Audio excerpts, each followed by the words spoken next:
C'est un local au cœur du quartier Saint-Jacques à Perpignan. Un quartier décimé l'an dernier par la Covid. Une des habitantes vient ici se confier. On a eu aussi, je parle dans la famille, on a eu 2 décès. Et ces 2 décès ont beaucoup touché. L'équipe du dispositif santé mis en place en novembre 2020 a un objectif, aider quotidiennement la population du quartier.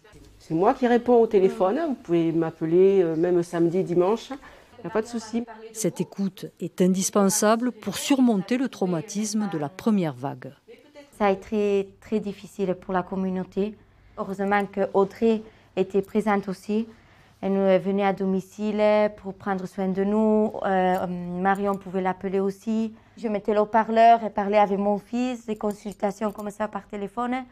Et ça nous a aidé énormément.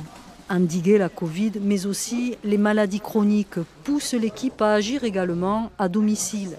Ici, elles encouragent cet habitant, récemment amputé, à respecter son suivi médical. Alors, si on t'a pris rendez-vous mercredi Nanou? Oui, je vais aller. La plupart de la communauté gitane, on ne sait pas lire, on ne sait pas écrire. On sait parler un petit peu. Voilà. Mais sans eux, on est vachement perdus, quoi.